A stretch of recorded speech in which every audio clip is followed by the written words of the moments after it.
when I was 6 months old. We're in some little town, small hotel, and I fell down a full flight of stairs at to the bottom.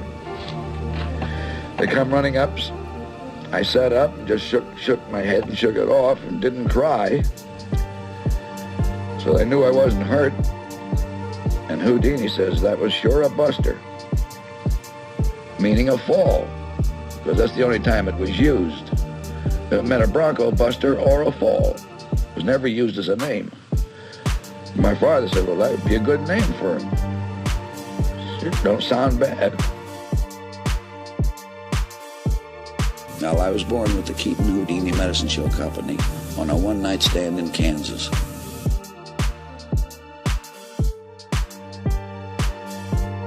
This is a shock to anybody that's in the motion picture business today.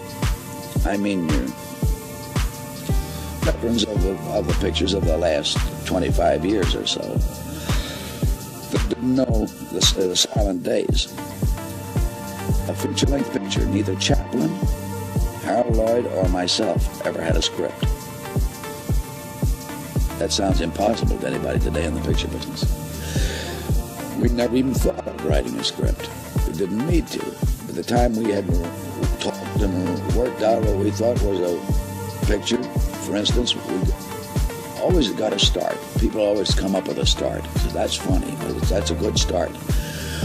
We want to know the finish right then and there. See, there's nothing else to work on but the finish. And if we can't round it out, just something we like, we throw that one away and start on a new one.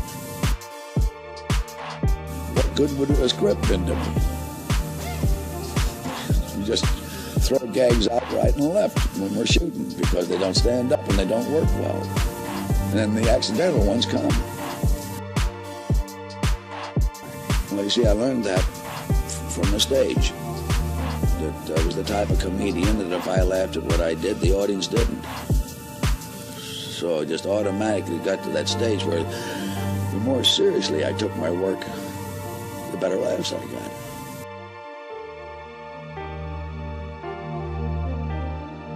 Well, my old man was an eccentric comic, and as soon as I could take care of myself at all on my feet, he had slap shoes on me and big baggy pants, and then just started doing gags with me, and especially kicking me clean across the stage or taking me by the back of the neck and throw me.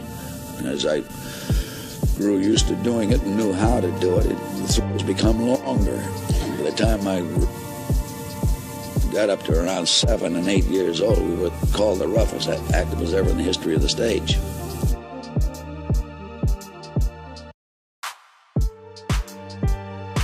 Well, as a rule, about 50% you have in your mind before you start the picture, and the rest you develop as you're making it.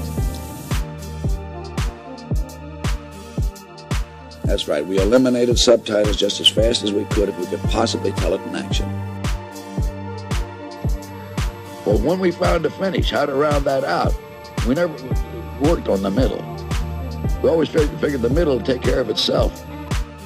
Well, I had a similar hat on the stage before I went into pictures. I went into pictures when I was 21 years old. That's in the spring of 1917.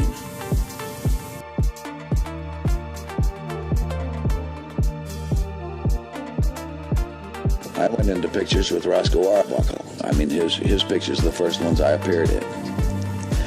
And I'd only been with him a short time, and he says, here's something you want to bear in mind, that the average mind of the motion picture audience is 12 years old.